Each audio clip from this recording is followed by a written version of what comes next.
Բարև ձեզ, սիրելիներս, մենք ձեզ հետ շարունակում ենք քննարկել Շիմոն Բաղավատամը եւ այսօր շարունակում ենք 3-րդ երկի 7-րդ գլխի 12-րդ տեքստը։ Նորից կարդամ այդ տեքստը։ Ուրեմն, սակայն Տիրոջ ազնվորության Վասուդևայի ողորմածությամբ նա, ով աշխարհից հրաժարվելով, իրեն նվիրում է Տիրոջն ուղված նվիրված ծառայությանը, կարող է աստիճանաբար ազատվել իր եսի մասին սխալ պատկերացումներից։ Ուրեմն, եթե հիշում եք 11-րդ տեքստում, մենք քննարկեցինք ինքը տեքստը խոսում էր նրա մասին, որ կենդանի էակը ինքը այնպես կապ ունի իր նյութական մարմնի հետ, ինչպես որ լուսինը կապ ունի ջրում իր արտացոլանքի հետ։ Եվ սա իրականում ուրեմն շատ կարևոր համեմատություն է, որովհետև ես բազմիցս ձեզ բացատրել եմ արդեն այդ սխեման, որ արիացիները իրենք պնդում են, որ կենդանի էակը ինքը գտնվելով հոգևոր աշխարհում իր գիտակցությամբ ուրեմն նույնացնում է իրեն նյութական մարմնի հետ։ Մենք ձեզ հետ բազմիցս քննարկել ենք այդ հարցը, որ բացարձակապես ակնհայտ է, թե ինչպիսի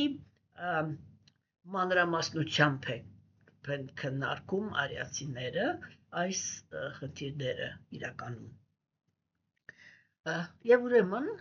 սիրելիներս, հիմա մեր այսօրվա տեքստը մենք երեք քննարկեցինք, թե ինչ է նշանակում ընդհանրապես այդ իլյուզոր պատկերացումները եսի մասին։ Եվ խոսեցինք նրա մասին, որ իրականում այս թեմաները իրենք նախատեսված են ոչ սենտիմենտալ մարդկանց համար, որովհետև սենտիմենտալ մարդկանց համար նախատեսված է կրոնի այն բաժինը, որը սկսվում է հավատա գաղափարով։ Ինչու համար է դա կարևոր, որովհետև այն ազնվորությունները, որոնք իրենք թույլ բանականություն ունեն, եւ խնդրում եմ, որպեսզի հասկացվի, ես երեք բավական երկար խոսեցի դրա մասին, հիմա նույն բանը նորից կշեշտեմ, որով որ մենք խոսում ենք որևիցե մի ազնվորության, որևիցե թերության մասին, դա չենք անում կշտամբանքի կամ գոռոզություն զարգացնելու համար, հա, եթե ազնվորությունը ինքը լսելով այս գաղափարը անմիջապես գոռոզություն է զարգացնում, ինքը պետք է հասկանա, որ եթե նույնիսկ ինքը մինչև դա ուներ առաքինության նշույլ գոնե, ինքը հենց այդ պահից այդ առաքինությունը կորցվեց, որովհետև մենք պետք է հասկանանք, որ գոռոզությունը դա կրքի գոյավիճակի կոմպոնենտ է։ Հասկանում եք, եւ դա իրական առաքինի ազնվորության համար անկման ճանապարհն է։ Բանական առաքինի կենդանիակները իրենք, կարելի է այսպես ասել, որ իրենք գոռոզությունից խուսափում են ինչպես կրակից, որովհետև շատ լավ գիտակցում են գոռոզության հետևանքները։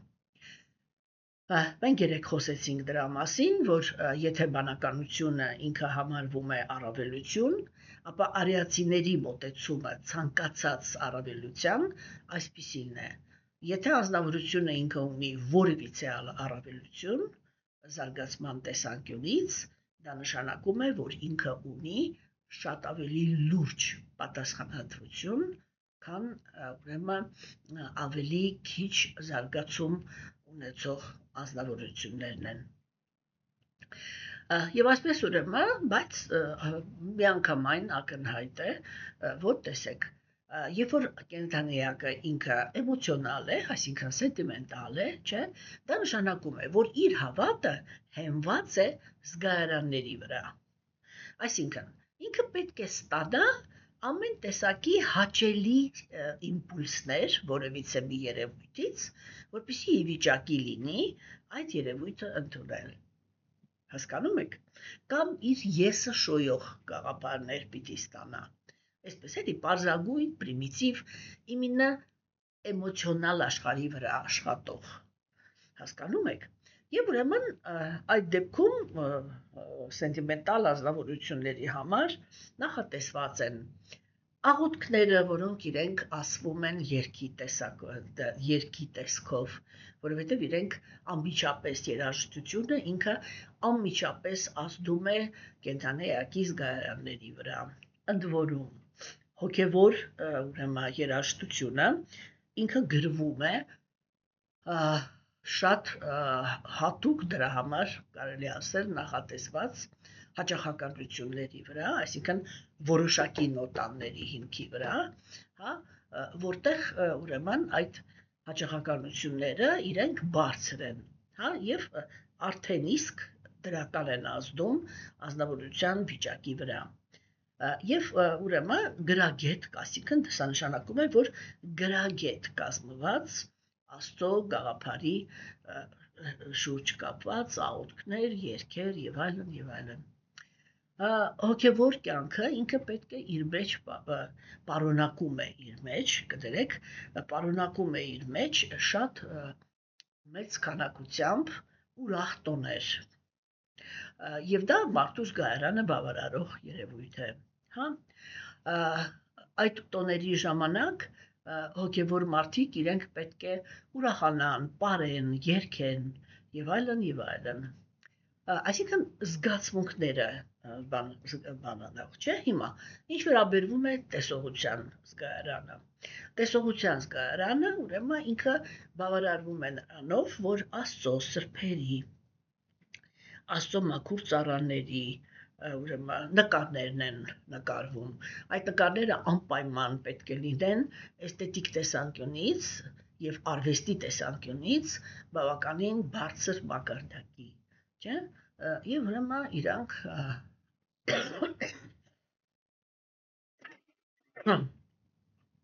ուրեմն այդտեղ բավարարվածություն են ստանում, չէ՞։ Եվ երբ որ արդեն խոսքը գնում է որևիցե մի գաղափարի շուրջ, ապա սովորաբար զգացմունքային մարդկանց առաջարկվում է հավատա խոսքը։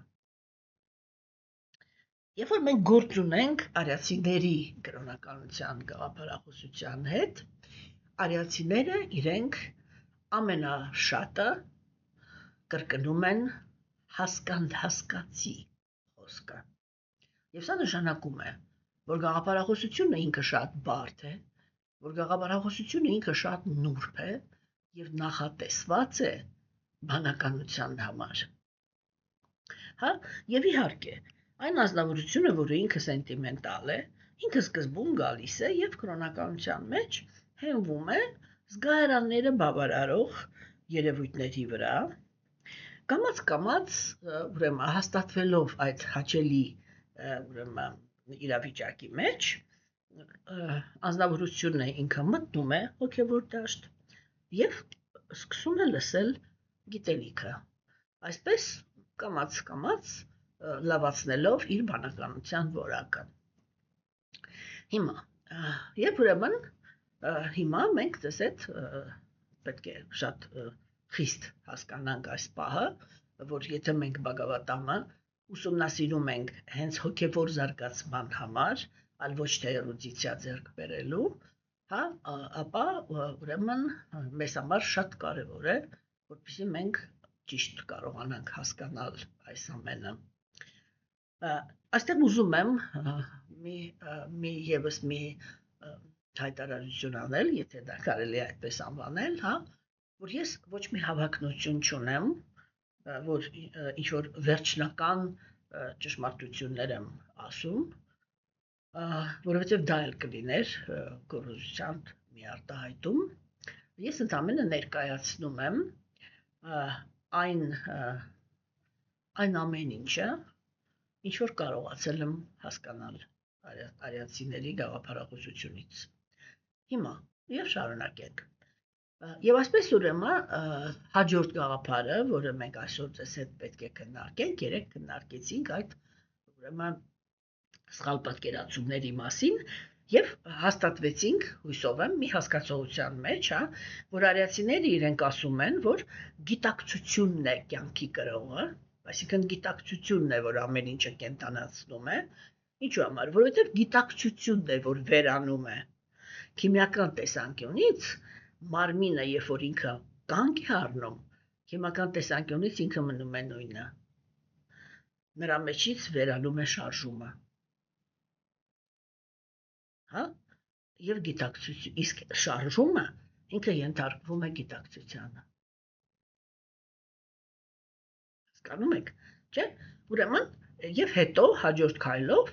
արիացիները իրենք քննարկում են, դիտարկում են, թե այդ գիտակցությունը ինքը իր մեջից ինչ է արտացոլում, հա,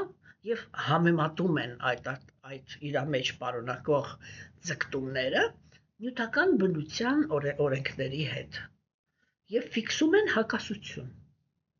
Եվ որ իրանք ֆիքսում են այդ հակասությունը, իրանք հաջորդ քայլով ասում են ուրեմն, եթե սա հակասություն է, ուրեմն այսա հակասությունը ինքը շատ բան է, էլի այսպես։ Իր մեջ պարունակում է հավերժություն,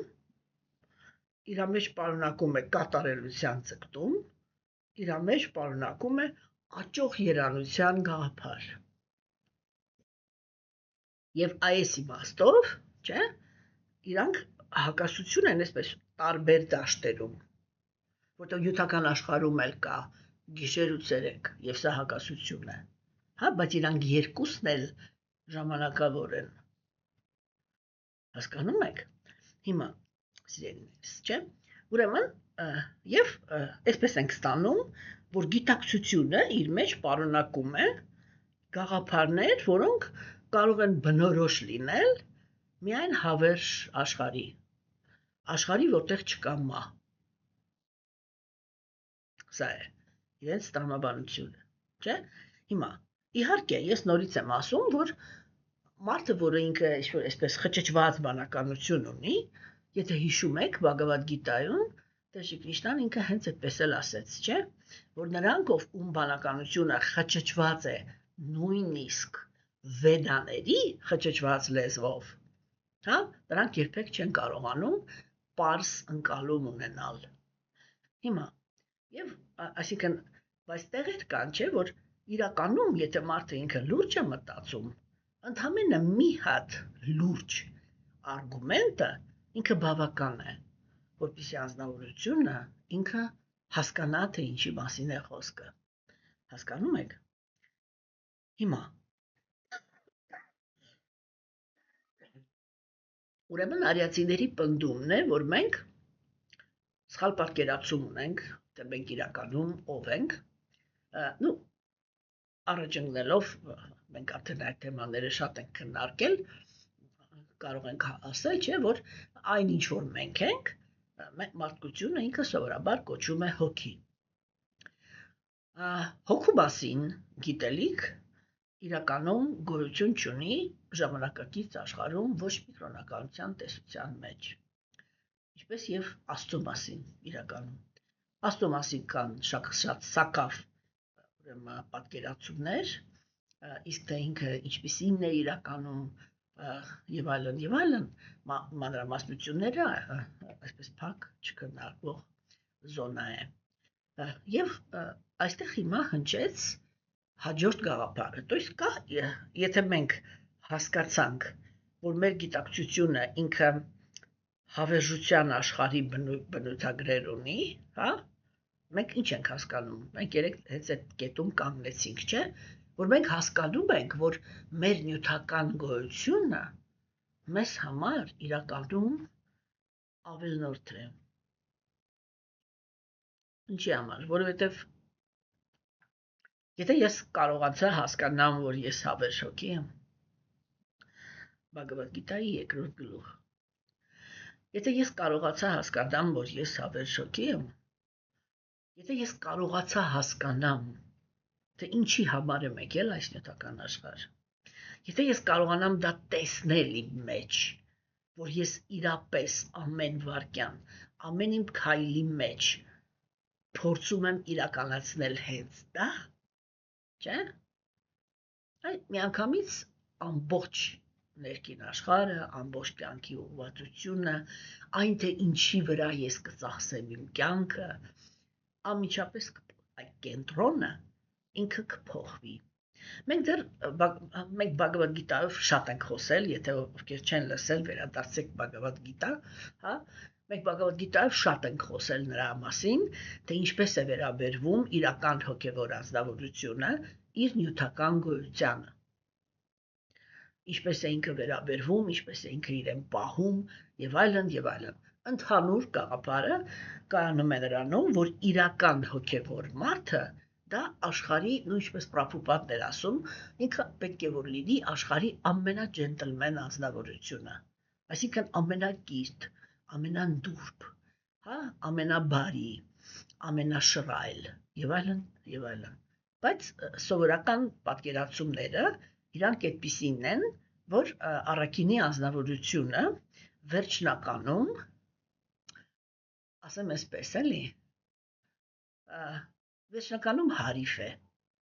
որի հետ կարելի է վարվել ինչպես ուզում ես։ Այս է խիստ տարբերում արիացիների պատկերացումները բարիության մասին։ Իրենք սկզբունքորեն են համարում, որ առաքինի բարիությունը դա այն բարիությունն է, որը հենված է բանականության վրա, այսինքն գիտելիքի, եւ իրեն ճիշտ կիրառման կետը ունի։ Եվ դա նշանակում է, որ իրական առաքինի բարիությունը երբեք թույլ չի տա, որպեսզի արատը իրեն շահագործի։ Եվ այսպես, սիրելիներս, հիմա այսօր մեր թեման է, շատ մի կարևոր թեմա կրոնականության դաշտի համար, եւ որտեղ ինչ ասվեց, չէ՞, նա ով աշխարհից հրաժարվելով իրեն նվիրում է Աստծո ծառայությանը։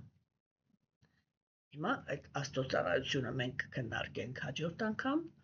այսօր կքննարկենք հրաժարման թեման։ Հրաժարման թեման իրական կրոնականության մեջ սա ահռելի կարևորություն ունեցող թեմա է։ Ինչի մասին է խոսքը։ Եկեք խորքային խոսենք հրաժարման մասին։ Առաջին հերթին ես արդեն բազմիցս ձեզ հետ քննարկել եմ, չէ՞, որ կա հրաժարման երկու տեսակ։ Կա արտաքին հրաժարում։ Երբ որ ազնվորությունը ինքը դուրս է գալիս տնից, գնում է բնության մեջ եւ այլևս երբեք այնտեղից հասարակություն չի վերադառնում։ Եթե նույնիսկ ինքը մեկ-մեկ իջնում է հասարակության մեջ, ապա իջնում է միայն նրա համար, որ ուտելիք հայթայթի։ Արիական քաղաքակրթության մեջ ողորմություն էին խնդրում միայն հրաժարվածները։ Այնտեղ չկային աղքատներ, այնտեղ կային հրաժարված իմաստուններ, որոնք իրենք մեկ-մեկ բնությունից դուրս էին գալիս դեպի հասարակություն, եւ հասարակությունը ինքը գիտակցում էր, նրանք հատուկ գույնի շորեր էին հագնում, եթե շորերով էին դուրս գալի, հասարակությունը ինքը գիտակցում էր, որ սա հրաժարվածների խավն է, որ իրենք անտառներում ռեալ իրենց ամբողջ ժամանակը տրամադրում են հոգևոր զարգացմանը, հա, եւ դրա համար իրենց պետք է աջակցել տալով միայն սնունդ եւ ուրիշ ոչինչ։ Հասկանում եք։ Հիմա սիրելիներ, չէ՞, ուրեմն կա արտաքին հրաժարվածներ, որոնք իրենք ուղղակի ընդունում են հրաժարվածի ստատուս։ Այսինքն արտաքինից ընդունում են հրաժարում եւ հետո աշխատում են իրենց ներքին հրաժարման վրա։ Կա այսպես կոչված ներքին հրաժարումը։ Սա Աստծո ծառաների ամենասիրած հրաժարումն է եւ այս հրաժարումը ինքը շատ դժվար ճանաչելի է։ Հասկանում եք, եւ դա է պատճառը, որ սովորական մարդիկ իրենք սովորաբար չեն ընկալում մաքուր նվիրյալի կամ մաքուր Աստծո ծառայի հրաժարվածության մակարդակը։ Ինչու՞մն է բանը։ Եկեք սկսենք զրոյից։ Կենդանի էակը ինքը գալիս է հոգևոր դաշտ։ Գերագույն Աստծո անձնավորությունը ինքը ասում է, որ իրեն նյութական աշխարհում իրեն դիմում են 4 մոտիվներից, 4 դրդապատճառներից։ Առաջինը դա տառապանքն է, երկրորդը դա նյութական հաջողության հասնելն է եւ այդ հաջողությունը պաշտպանելը, երրորդը դա հետաքրքրասիրությունն է եւ միայն չորրորդն է, որ ուրեմն իրապես հետաքրքրվում են ճշմարտությամբ։ Գերագույն Աստծո անձնավորությունը ինքը ասում է նրանք, ովքեր հետաքրքրվում են ճշմարտությամբ, իրենք շատ հազվադեպ են պատահում։ Նա այստեղից մեկ ինչ ենք հասկանում։ Նրանք, ովքեր հետաքրքրվում են ճշմարտությամբ, իրենք բանական անձնավորություններն են, չէ՞։ Հասկանում եք։ Եվ սա անմիջապես նշանակում է, որ բանականության հիմքի վրա կրոնականություն եկող կենդանեակների թիվը շատ ավելի քիչ է, քան սենտիմենտալ ներկայությունը հոգևոր կյանքում։ Հիմա առաջինը քննարկվեց տառապողները, երկրորդը քննարկվեցին նյութական հաջողություններին ձգտողները։ Սրանք ովքեր են։ Սրանք այն կենդանեակներն են, որոնք իրենք նույնացնում են իրենց մարմնի հետ, չէ՞, եւ շահագրգռված են նյութական երջանկության մեջ եւ ուզում են լինել նյութական աշխարհում հաջողակ եւ պաշտպանված։ Չէ՞, այսինքն իրենք գալիս են հոգևոր կյանք շահագործելու Գերագույն Աստծո անձնավորության հզորությունը։ Ես դες շատ եմ խոսել դրա մասին, որ այստեղ ինքը շատ կարևոր էտապ է, որովհետև այստեղ է սկսվում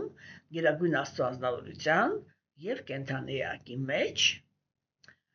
եթե կարելի է այսպես ասել, լուր խաղաղ պայքարը։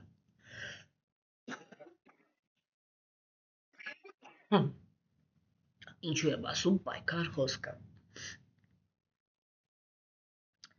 Նրանք, ովքեր զգացմունքայինորեն կապված են նյութական աշխարհին, իրենք սովորաբար դա տգիտության եւ կրքերի գոյավիճակի ազդեցության տակ գտնվող կենդանի էակներն են։ Հիմա, ինչի մասին է իրենց հոգեբանությունը։ Իրենց հոգեբանությունը մի հատ կետ ունի։ Տգետները եւ կրքոտները իրանք ուզում են, որ իրանք անեն կենդանի էակների հետ այն, ինչ որ չեն ուզում, որ ուրիշ կենդանեակները անեն իրանց հետ։ Այսինքն, իրանք սովորաբար Աստծուն դիմում են ուրիշ կենդանեակներին բռնանալու համար, բռնանալու հնարավորություն ունենալու համար,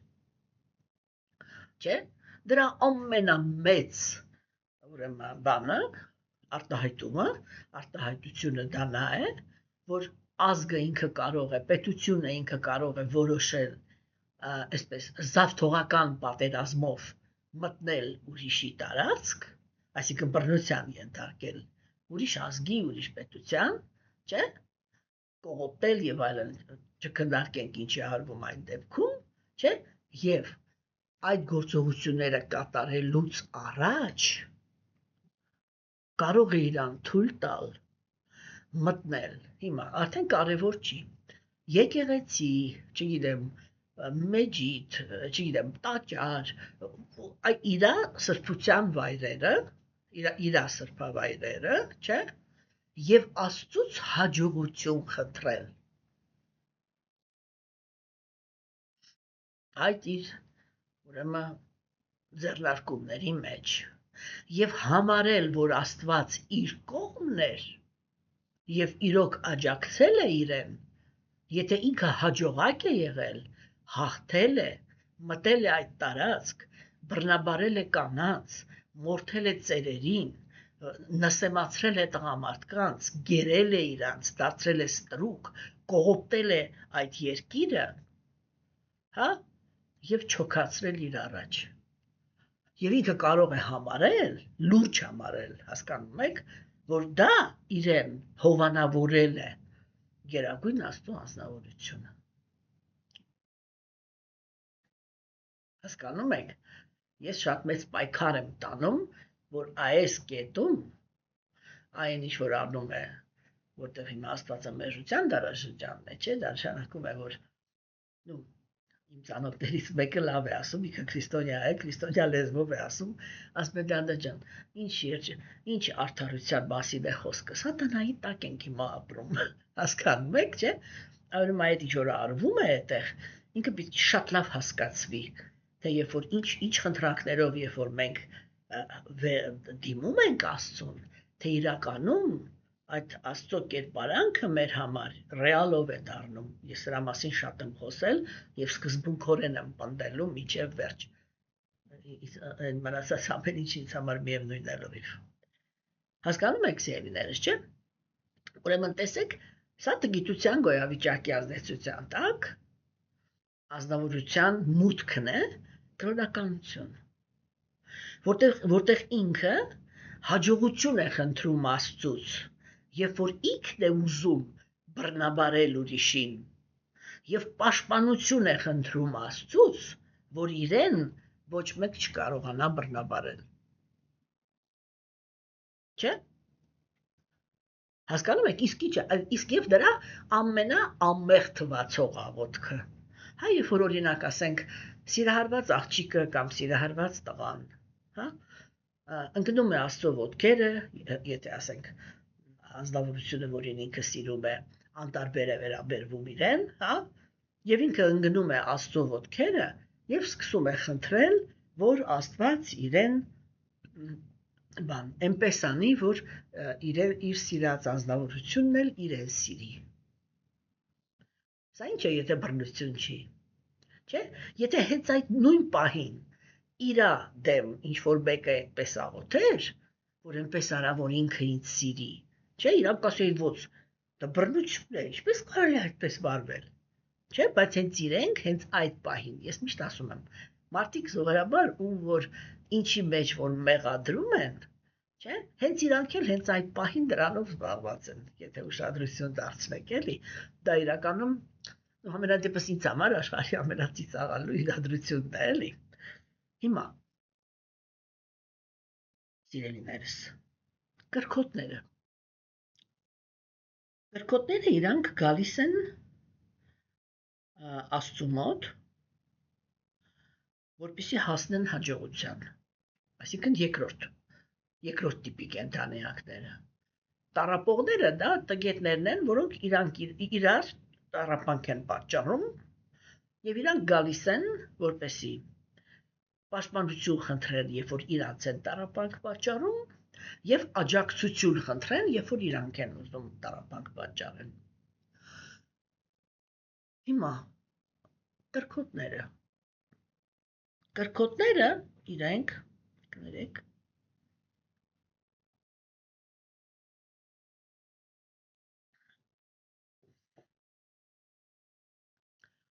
ձգտում են փառքի, ձգտում են անպայման նաև իշխանության, թեկուզ իշխանության մեջ միշտ կա տգիտության գոյավիճակի կոմպոնենտը, հա, ձգտում են իշխանության, ձգտում են զգայական վայելքի մեջ, առաջինը լինելու։ Տգետները ձգտում են միակը լինելու, այսինքն միայն ես պիտի լինեմ երջանիկ,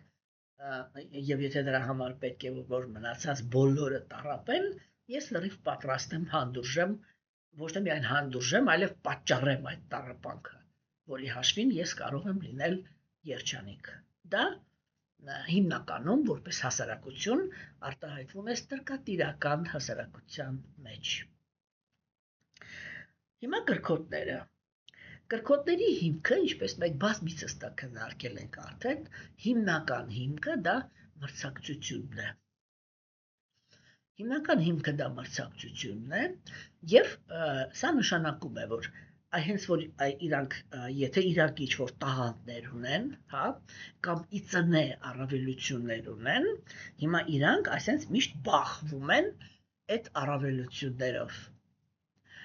Մի հատ տենց հայավարի ժեստ անեմ, էլի։ ով ումից է ավելի տղա։ Հա, այսա ինքը կրքի գոյավիճակի դրա։ Հենց որ կենթանիակը ինքը այդտեղ չի կարողանում, այդ մրցակցության մեջ չի կարողանում հասնի, եթե ուժ ունի, անցնում է ուժի կիրառման, որ ապացուցի, որ ինքն է ավելի ուժեղ տղա։ Հասկանում եք։ Եվ տեսեք, ասենք, չէ, այդ կրքոտները իրանց հիմնական տրամադրությունը մրցակցությունն է, եւ իրանք այսպես են, իրանց հասարակությունը ուրիշ է։ Իրանք դեմ չեն, որ ուրիշն էլ վայելի, բայց միշտ պարտադիր պայման է, որ իրանք վայելեն ավելի շատ։ Հա? Այսինքն ինքը դեմ չի, որ դուք լինեք հավաքարար եւ այդ հավաքարարի դիրքում լինեք երջանիկ, խնդրեմ։ Հասկանում եք, դեմ չի դրան։ Երբեք չի ուզում տեսնի, որ հավաքարարը անպայման լինի լսևացված, ճիպոտով ծեծված, չգիտեմ, ստրուկի կարգավիճակում, չգիտեմ, չէ, դու եղի ազատ, դու էլ եղի երջանիկ, դեմոկրատիան, հա, դու էլ եղի երջանիկ, բայց ես պիտի լինեմ ավելի երջանիկ։ Մրցակցության հասարակություն, ով կարողանում է մրցակցության մեջ հաղթել, թող լինի ավելի բարձր իրավիճակում։ Իրականում եվրոպական դեմոկրատիան ինքը մի քիչ այդպիսին չի։ Այնտեղ կա այսպես կարծրացած էլիտա։ Դա Միացյալ Նահանգների գաղափարն էր։ Նույն ինչպես ես եմ հասկանում, հիմա այդ երկու կենտրոնների գաղափարախոսությունները ոչնչացվում են շատ ինտենսիվ։ Արժե զրկվում են։ Եվ այսպես ուրեմն, հիմա կրքոտները իրանք գալիս են, ինչի մասին են իրենք աղոթում։ Իրանց հիմքը մրցակցությունն է։ Իրանք էլ աղոթում են դրա մասին։ Իրանց չի հետաքրքրում, այն կողքինը ինչ կստանա, ինչ չի ստանա, ես իմ ինչ կանի։ Իրանք աղոթում են իրենց համար, որ իրենք լինեն երջանիկ, ավելի երջանիկ։ Օգնիր հաղթեմ այսինչ մրցույթում։ Սա ինչ գաղափար է։ Ինչ ցկտում է։ Օգնիր ունենամ առավելություն։ Ինչի մեջ, հաջողության մեջ, փառքի մեջ, չէ, հետևաբար բարեկեցության մեջ, հետևաբար վերջնականում, տեսեք այս փառքը, հա, փառքը, ուրեմն, բանը, իշխանությունը, արիացիները իրենք համարում են նուրբ սեքսի, ուրեմն, բան, արտահայտումներ։ Այդ գաղափարը, որը Ֆրեյդը ինքը խոսում էր, որ ամեն ինչը պատտվում է սեքսի շուրջ, դա իրականում վերցված է վեդաներից։ Եթե ձեզ համար հետաքրքիր կլինի, ես հետագայում այդ նորեկների խմբում, որտեղ հիմնական լսողներ ունեմ, հա, հիշեցրեք ինձ, որ ես դες գցեմ ցանկը, թե ընդհանրապես ժամանակակից հոգեբաններից, հայտնի հոգեբաններից, այնպես որոնք իրենք ինչ-որ բաների հիմնադիրներ են, թե իրենք արիացիների տեսությունից ով ինչ գաղափարներ վերցրել եւ այդ գաղափարի հիմքի վրա իր տեսությունը կառուցել։ Ուրեմն, սիրելիներս, չէ, տեսեք հիմա։ Արիացիները իրենք նյութական աշխարհը անվանում են սեռական հարաբերությունների ստրկություն։ Այսինքն, որ ամեն ինչ պատտվում է վերջնականում սեռական հարաբերությունների շուրջ, չէ՞։ Եվ մարդը ինքը, կենդանիակները, կներեք, ոչ միայն մարդը, ամբողջ տիեզերքում, հա, կենդանիակները նյութական աշխարհի ապրող, իրենք ձգտում են այդ առավելություններին, որպեսզի վերջնականում լինեն հաճելի օբյեկտ սեռական հարաբերություն ունենալու համար։ Հիմա ինչի մասին են աղոթում իրանք։ Իրանք նույնպես աղոթում են, հիմա իրանք էլ աղոթում են, որ իրենց ոչ մեկ չկարողանա հաղթի, չէ՞, մրցակցության մեջ, բայց իրենք մրցակցության մեջ դուրս գան հաղթողներ։ Եվ տեսեք հիմա էլ այդ աղոթքի մեջ, չէ, ընդհանրապես չկա մտահոգություն։ թե ինչպես է իրան զգում պարտվածը։ Ինչ ենք ստանում այս երկու դեպքում։ Մենք ստանում ենք, որ կենդան էակը ինքը գալիս է հոգևոր դաշտ, որպեսզի ստիպի Աստծուն, որ ինքը արդարությունից իջնի ներքև, հասկանում եք, եւ կատարի կենդանի էակի անարդար ցանկությունը։ Հասկանում եք, որովհետև կրքի գոյավիճակի ազդեցության տակ կենդանի էակները, եթե իրենք վստահ են իրենց ուժերի մեջ, իրանք լինում են աստվածամերժ։ Իրանք երբեք Աստծուն չեն դիմում։ Մենք սա պիտի հասկանանք, էլի, որ գիտության եւ կրքերի գոյավիճակի մեջ կան տրամադրություններ, որոնք ծնում են աստվածամերժեր։ Եվ դա ինքնավստահությունն է, այսինքն եւ որ անձնավորությունն է, ինքը վստահ է իր հնարավորությունների մեջ։ Հասկանում եք։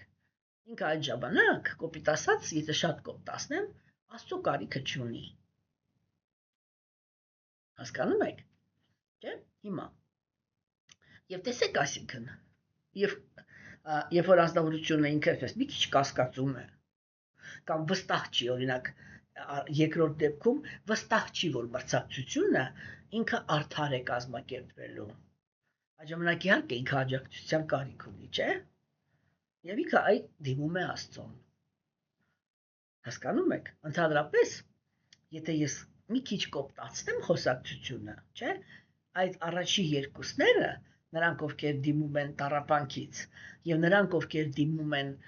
կյանքը վայելելու հնարավորություն ստանալու համար, չէ՞, իրենք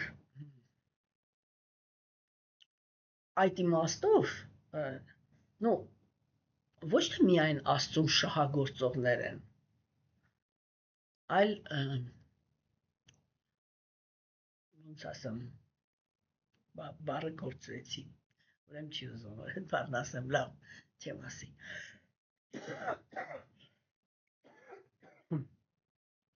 Հասկանում եք, այսինքն իրանք երկուսն էլ փորձում են Աստծուն ուղակի օգտագործել, փորձում են Աստծուն ուղակի շահագործել։ Այստեղ ոչ մի կապվածության մասին, նույնիսկ ոչ մի հարգանքի մասին Աստծո հանդեպ խոսք չի գնում։ Հասկանում եք, որովհետև այստեղ կենդանի էակը մշտական փորձում է Աստծո վրա փաթաթել իր սուբյեկտիվ արդարության եւ բարիության պատկերացումները։ Հիմա, ինչ էստեղ պիտի անի Աստված։ Ենթադրենք մենք Աստված ենք, այո, ձեզ դրեք Աստծո տեղ։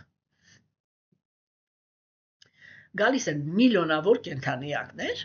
որոնք իրենք ապրում են նյութական աշխարհում, տարբեր մոլորակային համակարգերում, հա, եւ ամեն մեկը առանձին Աստծուց աղոթում է եւ խնդրում առավելություններ ուրիշների հանդեպ։ Այ ինչ պիտի անի Աստված։ Այ դուք չեք ասեք էլի, այդ հարցը ինչպես կարելի է լուծել։ Ոչ մի կերպ։ Հա, ես հիմա ձեզ հետ քննարկում եմ, թե ինչպես է լինում, որ ինչ որ մի աղոթք հասնում է Աստծուն, իսկ ինչ որ մի աղոթք ուղղակի չի իրականանում։ Ուզում ես քեզ ճղի, ինչքան ուզում ես աղոթի։ Ես կարծում եմ, որ այդ տեսանկյունից մեր ազգային պատմությունը ինքը շատ ուսուցանելի է, եթե հայերը իհարկե ուզենան դասեր քաղել։ Հասկանում եք, շատ ուսուցանելի է, թե ասենք իրականում, ասենք մանիկ էլի, հազարամյակներ շարունակ հայերը ինչքան աղոթքներ են մատուցել, ինչքան պաշտպանություն են խնդրել, եւ իրականում չեն ստացել։ Եվ ամեն անգամ զբաղվել են ինքնախաբեությամբ։ Որն է եղել այդ ինքնախաբեությունը, որ իրականում ագրեսիան տեղի է ունեցել, չէ՞։ Բայց ասենք ավիրումներից հետո, եթե կոպիտ օրինակ բերեմ, էլի, ավիրումներից հետո, եթե 3 հատ քար է մնացել, հա, մենք միանգամից ասել ենք, այդ 3 քարը որ մնաց, դա եղավ Աստծո ողորմածություններ, որտեղ եթե դա էլ մենք չաղոթեինք, այդ 3 քայլն էլ կկորցնեինք։ Բայց իրականում, եթե Աստված ողորմած լիներ, ոչ մեկի մտքով անգամ, ոչ մեկ չէր կարող ընդհանրապես կողքով անցներ, կողքով։ Հասկանում եք։ Ուրեմն ինչ է այդտեղ տեղի ունենում։ Կամ ասենք դա ինչ հրաշք է, որ կենդանիակը ինքը խնդրում է Աստծուց, իր ցանկության իրականացումը չի ստանում, բայց շարունակում է խնդրել։ Սա շատ հետաքրքիր թեմաներ են, որոնք իրանք բնորոշ են միայն մեր դարաշրջանին։ Եվ այստեղից է, որ ծնվում է, չէ, ձևական կրոնականությունը։ Այս դա всякий случай էլի։ Հիմա գնանք մի հատ աղոթենք, էլի, կանցնի, չի անցնի։ Հասկանում եք։ Բայց իրականում Գերագույն Աստծո անձնավորությունը ինքը իր դիրքը երբեք չի զիջում, որովհետև նյութական աշխարհում ինքը ներկա է որպես գերհոգի։ Գերհոգին դա Աստծո անտարբեր արդարության մարմնավորումն է։ Հա, եւ այդ գերհոգու սկզբունքը Գերագույն Աստծո անձնավորությունը ինքը հայտարարում է Բhagavad Gita-ի 18-րդ գլխում, որտեղ ինքը ասում է. բան ասեմ էլի հասկանալի լեզվով ասեմ։ Ուրեմն, կենդանիակի մարմինը, հա, այսինքն երբ որ ինքը որոշում է ընդունում, թե այս կենդանիակը ինքը ինչին կարող է հասնել կամ իր որ ցանկությունները կարող են իրականանալ, չէ՞, ինքը հաշվի է առնում կենդանիակի մարմինը, այսինքն գործունեության դաշտը։ Հաշվի է առնում, թե այդ կենդանիակը որտեղ է ծնվել եւ ինչ պայմաններում։ Սա նշանակում է ինքը այդ 4 բաները, որ ինքը թվարկում է, այդ 3-ը կներեք, 3-ը, որ ինքը թվարկում է, 4-րդ գլխավորը ասելուց առաջ, չէ, դրանք վերաբերվում են կենդանիակի վաստակածին։ Այսինքն ինչ մարմին ինքը ունի, ինչպիսի դաշտ ունի, որում կարող է գործել, չէ՞, հասկանում եք, եւ ինչպիսի պայմաններ ունի։ Հիմա, այտեսեք ինքը ասում է, ես դա եմ հաշվի առնում, առաջերտին նայում եմ, սա ով է եւ ինչ է խնդրում։ Հետո նայում եմ, ինչ ճիթեր սկսեց գործադրել։ Իր ցանկությունը իրականացնելու համար ինչ ճիթեր է պատրաստ կիրառելու։ Եվ կախված նրանից, թե ինչ ճիթեր է գործադրել, ես նրան տալիս եմ արդյունքը, ես եմ որոշում, թե ինքը ինչ արդյունք կստանա։ Բայց հաշվի եմ առնում այդ 4 գործոնները։ Հասկանում եք, որոնք իրանք 3-ը դա կենդանիակի կարման է, այսինքն ճակատագրով տված իր իրավիճակները կամ հնարավորությունները եւ ճիքերը։ Չէ՞։ Հիմա տեսեք, օրինակ, աթեիստները իրանք նույնպես ճիքեր են գործադրում։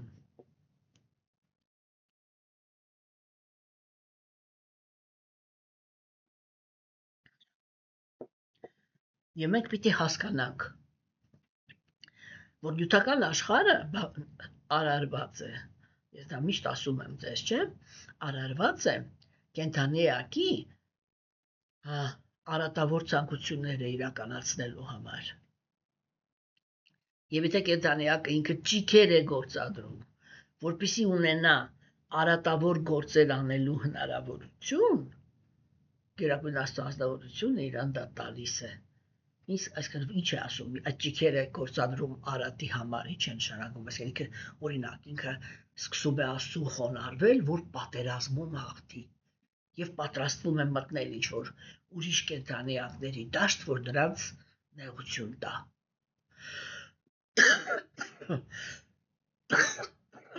Չէ՞։ Եվ այո, Գերագույն Աստծո անձնավորությունը դա սա ինչ է ասում, սա ամեն օր ասում է, Ես պատրաստ եմ, որ բռնություն գործադրեմ, ես պատրաստ եմ, որ արյուն թափեմ, ես պատրաստ եմ, որ քայքայեմ, ես պատրաստ եմ ոչնչացնեմ, ես ուզում եմ, ես սա ուզում եմ, ես սա ուզում եմ։ Աստված ինքը երկար, այդ ճկնություն նշանակում է ինքը երկար չի պատասխանում։ Այսինքն ես միշտ պատկերավոր, եթե ասենք, չէ, այդ ազնվորությունը ինքը 1000 տեղ պիտի կնիկ դնի, որ ինքը ուզում է արատավոր գործողություն կատարի։ Եվ այդ ժամանակ Աստված ասում է գնա արա։ Ես քեզ հնարավորությունը գնա արա։ Եթե շատ ես ուզում։ Հասկանում եք։ Հայերով ասում ենք մուրը գլուխդ։ Թե հետո պատասխան ես տալու անպայման արածների թաբար։ Հասկանում եք։ Հիմա ուրիշ հարց է առաջանում, բա դա արդարություն է, որ իրան հնարավորություն է, բայց ինչ արդարություն է։ Դրա համար Աստված չի ասում արդարություն կա։ Աստված ասում է ճիքերի դիմաց եմ տալիս։ Ով ինչ ճիքեր կիրառեց, նրա դիմաց ստանում է։ Հասկանում եք։ Այս դրա համար եմ միշտ խոսում այդ թեմայով։ Ես ճիշտ ասած այնքան հիասթափված եմ այդ թեմայից, որ եթե նկատում եք բավականին երկար ժամանակ ընդհանրապես չեմ գտնում այդտեղ, հա։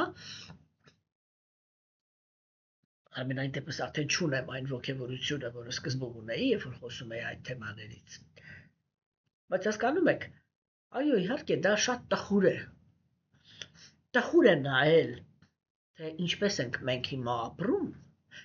երբ որ մենք հասկանում ենք, թե մենք ինչ վիճակում ենք, երբ որ այս պահին նույնիսկ իրավաբանորեն նույնիսկ պետություն չենք, որովհետև ընդունված բաներ չունենք,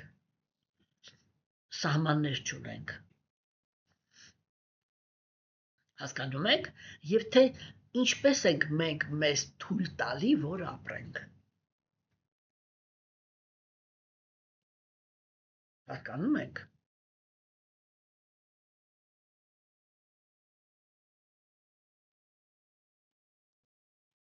Եվ ամբողջ հույսը դնում ենք, եթե օբյեկտիվորեն ենք նայում, ամբողջ հույսը դնում ենք խորամանկության վրա։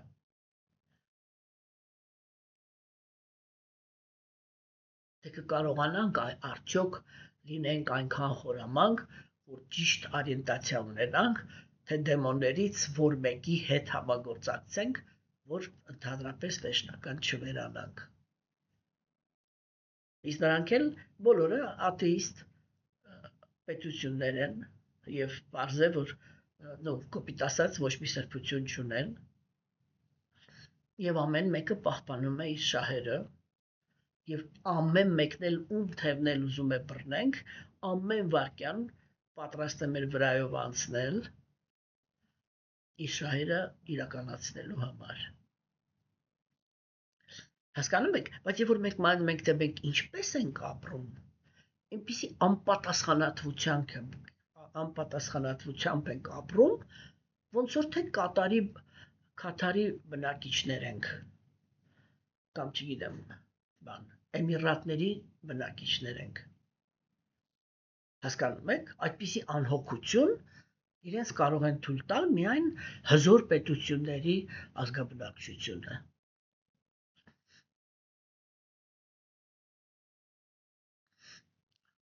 Շատ հետաքրքիր ֆենոմեն է իրականում, ես իմ այդտեղ չեմ ուզում խորանամ, չէ, այմա տեսեք ասենք, և սա ենք քննարկում, որ կրոնականության մեջ, երբ որ գալիս են սկզբից, սկզբունքը մնում է նույնը։ Ես դա ուրիշ կերպ եմ ձևակերպում միշտ իմ աշակերտների հետ խոսալուց, որ նյութական աշխարհում ապրող այդ տգիտության եւ կրքերի գոյավիճակների մեջ գտնվող կենդանի էակների աղոթքը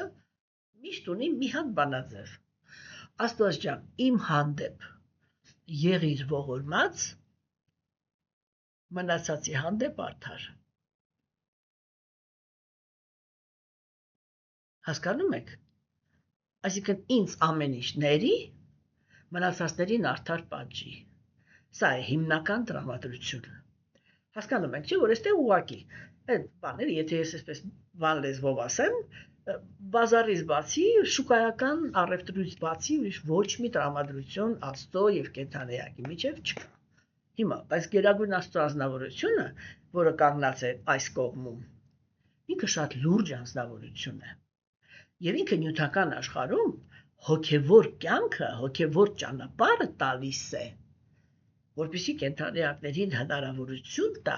որ իրենք վերադառնան հոգևոր աշխարհ, այլ ոչ թե բարելավեն իրենց նյութական ուրեմն գոյությունը։ Երբ որ ինքը համաձայնվում է այդ բարելավությունը անել, դա կոմպրոմիս է իրականում։ Հիմա առաքինության գոյավիճակը։ Առաքինության գոյավիճակի մեջ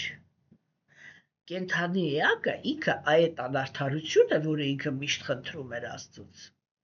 իմ հանդեպ եղիր ողորմած, ուրիշների հանդեպ արդար, չէ՞։ Գերագույն երբ որ եկավ առաքինության մեջ, առաջի հերթին ինքը գիտելիք է ստանում։ Առաքինությունը միշտ սկսվում է գիտելիքի ավելացմամբ։ Եվ տեսեք, այդ գիտելիքի ավելացումը, այսինքն որն է այն առաջի բանը, որը կենդանեակը ինքը պիտի անի, որ համարվի, որ ինքը մտավ առաքինության դաշտ։ 5 որակ,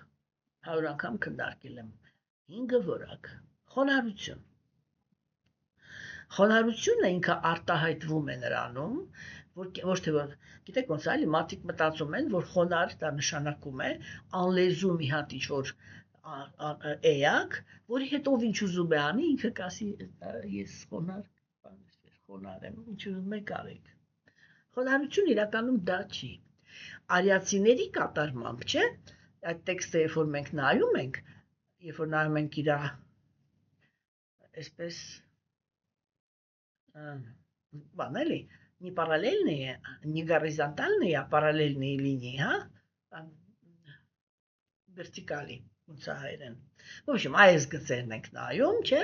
ուրեմն ինքը գալիս է խոնարհությունը, ինքը պիտի բերի միայն մի բանի, հոգևոր ուսուցիչ ընդունելու։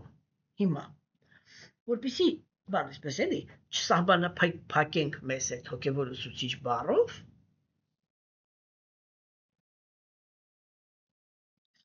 միանգամից կենտրոնանանք, իսկ ինչ է նշանակում հոգևոր ուսուցիչ։ Էությունը դրա որն է։ Էությունը հոգևոր գիտելիքն է։ Ուսուցիչ դա նշանակում է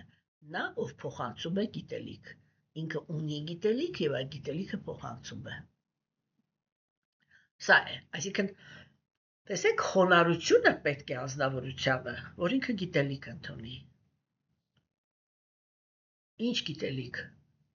Ինչու է սա այսքան կարևոր։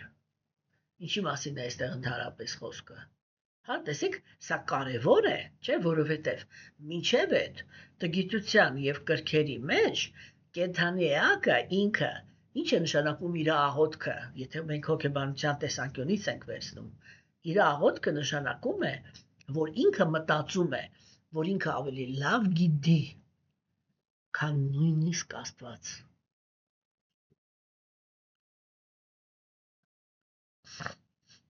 Հասկանում եք։ Եվ կարելի է Աստծուն դիմել այդպիսի խնդրանքով։ Պաշտպանիր մանյակ երեխայիս, որ հանկարծ չդատեն։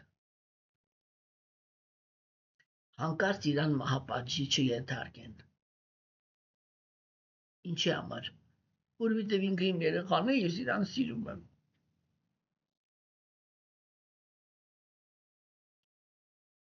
Հասկանում եք։ Հիմա, այսինքն դա է փորձ կատարվում, չէ՞։ Այսինքն կենդանեակը ինքը իրականում թվում է, որ ինքը խեղճացածի դերում է, իսկ ինքը այդ խեղճացածի դիրքը ընդունում է միայն նրա համար, որ բան էլի, բանանի Գերագույն Աստծո ազնվորության խղճահարությանը հասնի, չէ՞։ Բայց վերջնականում ինչի համար։ Դա իրականում, բայց այն ինչ որ ինքը իրան թույլ է տալիս այդ խեղճ վիճակում, գոռոզության սիմպտոմ է, չէ։ Երբ որ ինքը Աստծուն Ասկի ես ուզում եմ, որ մենք տեսնենք, որ տգետները եւ կրքոտները իրանք միշտ Աստծուն սովորացնում են, թե Աստված ինչ պիտի անի։ Հասկանում եք։ Եվ երբ որ գալիս է առաքինությունը, առաքինության գոյավիճակը, առաջի բանը, որը տեղի է ունենում, դա կենթանիակը ինքը պիտի խոնարհություն ձեռք բերի, որ գիտելիք ընդունի։ Հասկանում եք։ Հիմա, երբ որ ինքը գիտելիքը ընդունում է, դա իրան ինչ է տալիս։ Հաջորդը դա համեստությունն է։ Հա, համեստությունը ինչի համար է։ Համեստությունը իր սեփական դիրքը ընդունելու համար է։ Տեսեք, մինչև կենթանիակը ինքը չլինի խոնար, ինքը չի կարող լինի համեստ։ Ոչ թե փալաս, այլ համեստ։ Ինչ է նշանակում ես համեստ եմ։ Դա նշանակում է, որ ես ստույգ գիտակցում եմ իմ տեղը, իմ կարգավիճակը։ Չէ՞։ Տեսեք, մեր ազգաբնակչության մեջ շատ այսպես բան է, չէ՞։ Ես կարծում եմ, որ դա սովետական միության մեջ այդ փլուզման տարիներից հետո շատ այսպես լայնածավալ երևույթ էր, մենք անեկդոտներ ենք, չէ՞, այդտեղ ասում, որ ամեն մի տաքսուվարորդ ինքը մեզ պատմում է, թե ինչ բարձր դիրքի մարդ է ինքը եղել եւ հիմա հասել է այն օրին, որ մեքենա է քշում։ Չմտածեք, որ ես միշտ սա եմ եղել։ Չէ՞։ Այդ դա ինչի սիմպտոմ է։ Գոռոզության, որ ազնվորությունը ինքը չի կարողանում ընդունի, որ ինքը վարորդ է։ Ինչու է դա այդպես, որտեղ ինքը հասարակությունը կրքերի եւ տգիտության գոյավիճակի ազդեցության տակ է։ Սա ինչ է նշանակում, որ ամեն մի անձնավորություն, որը ինքը ցածր դիրք ունի, արհամարված է։ Եվ դա կենթանիակի պաշտպանողական բնազդն է, որ ինքը սկսում է հորինել իր մասին, որ ինքը եսի միջ է, հասկանում եք, որպեսզի ինչ-որ մի բանի տեղ դնեն իրան։ Եվ որ սկսվում է առաքինության դաշտը, այնտեղ միշտ գիտելիքը ինքը սկզբում գիտելիքը ինքը զուգորդվում է բարիությամբ, այսինքն առաջի հարվածով հոգևոր գիտելիքը ինքը աշխատում է կենթանիակի դաժանության հետ։ Հետո նոր սկսվում է այն, ինչ որ մենք այս տեքստում պիտի քննարկենք, այսօր չենք հասցնի մոտենանք այդ թեմային, ոչ վաղ կքննարկենք։ Հասկանում եք, չէ՞։ Հիմա տեսեք, այդտեղ, երբ որ մտավ հոգևոր գիտելիքը, խոնարհություն է պետք, որպեսզի կենթանիակը ինքը ընդունի գիտելիքը։ Եվ գիտելիքը ինքը քեզ առաջի բանը, որ անում է, բերում է համեստության։ Համեստությունը չի նշանակում, որ ես ինձ հիմա էլ նսեմացնում եմ։ Համեստությունը նշանակում է, որ ես գալիս եմ իմ տեղը։ Հասկանում եք։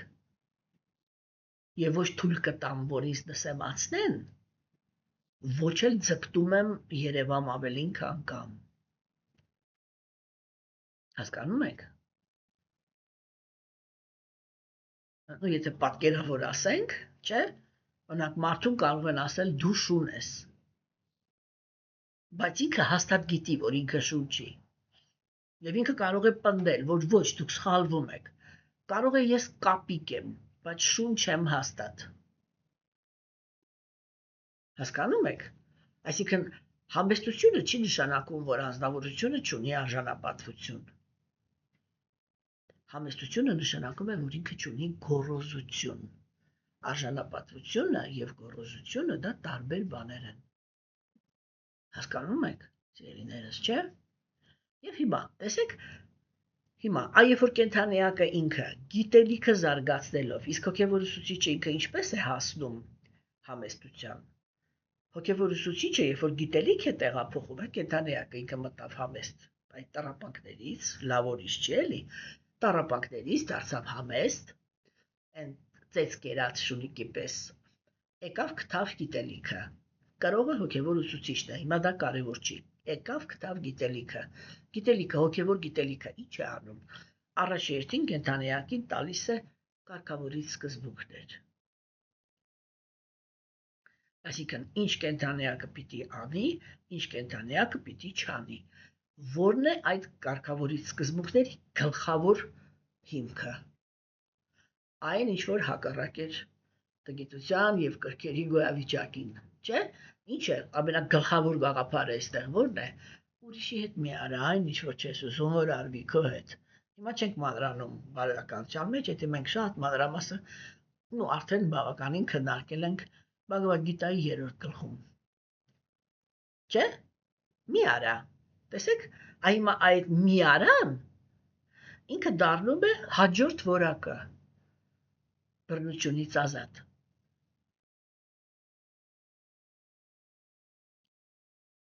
իրանք մի ամբողջ շարան են շարում, չէ, հասկանում եք, հիմա տեսեք, երբ որ կենդանիակը ինքը զսպեց իր բռնության հանդեպ հակումը, երբ որ ինքը առաքինության դաշտում է, իրան այդտեղ տալիս են ազատություն, ինքը դառնում է արիական քաղաքակրթության ազատ քաղաքացի, ինչու, որովհետև ինքը համեստ է, այսինքն ընդունում է գիտելիք, խոնարհ է, ընդունում է իր տեղը, այսինքն թե ինքը ինչ որակավորում ունի իրականում, հա, և բռնությունից ազատ է։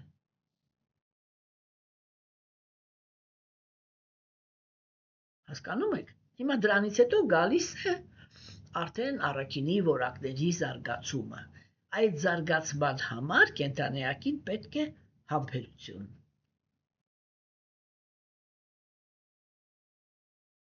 Սա առաքինության գոյավիճակի ամենակարևոր կետերից մեկն է։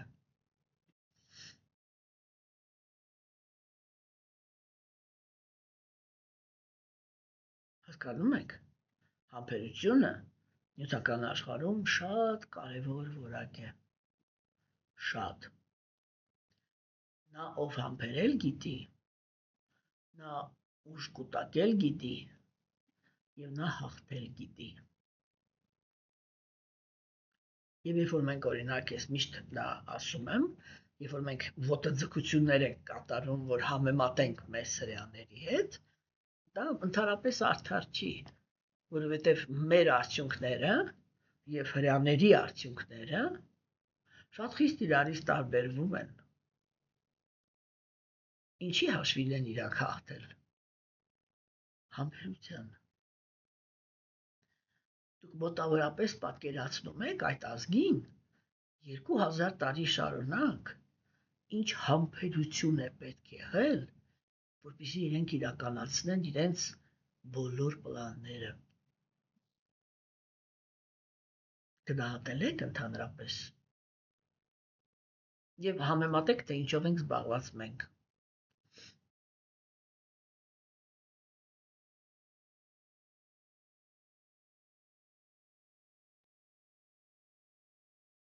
Երբ որ աշխարհը իրանց սկզբում ասել է,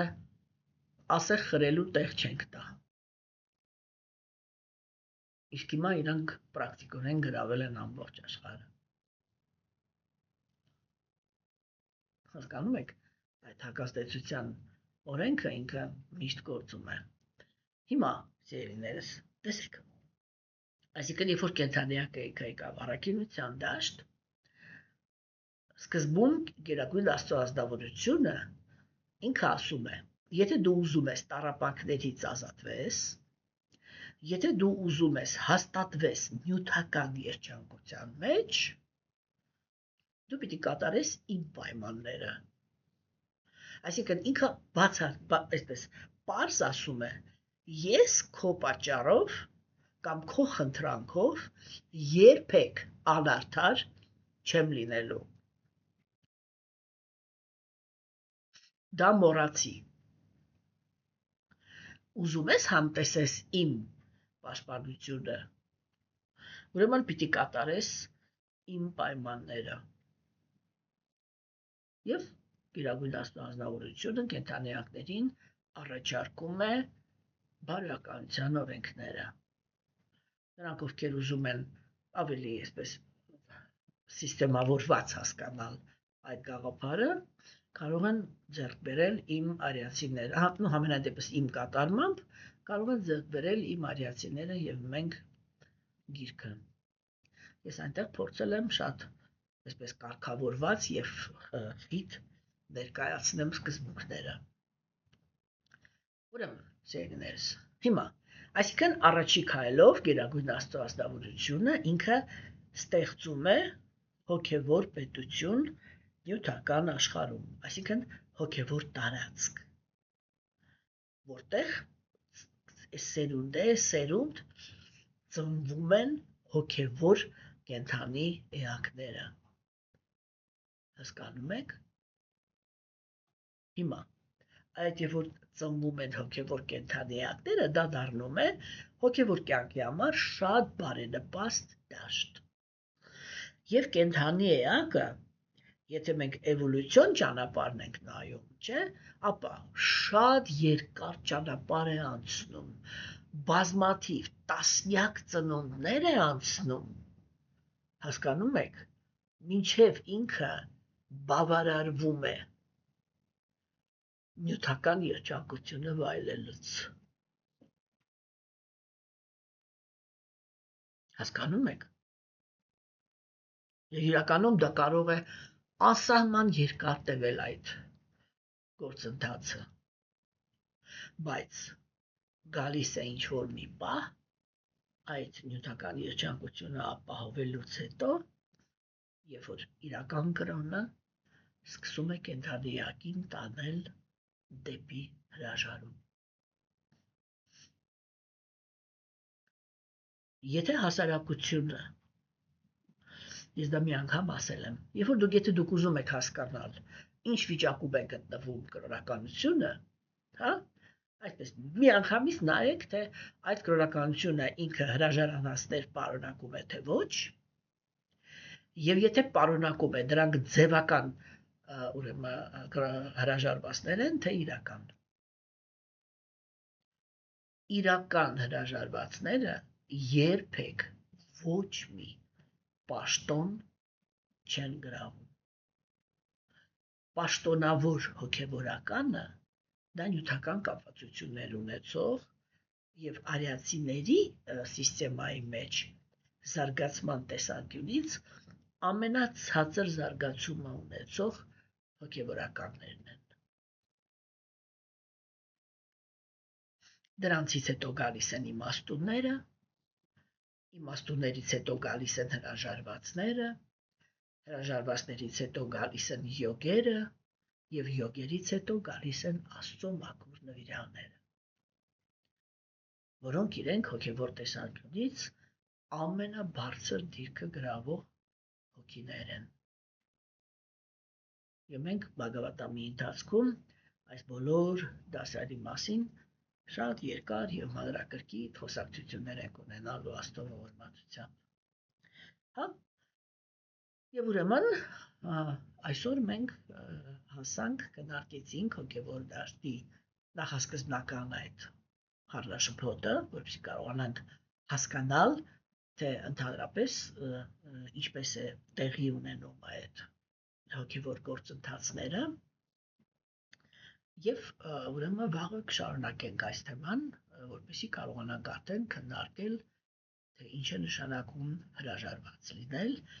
եւ երբ է հոգին ինքը դառնում պատրաստ հրաժարմանը։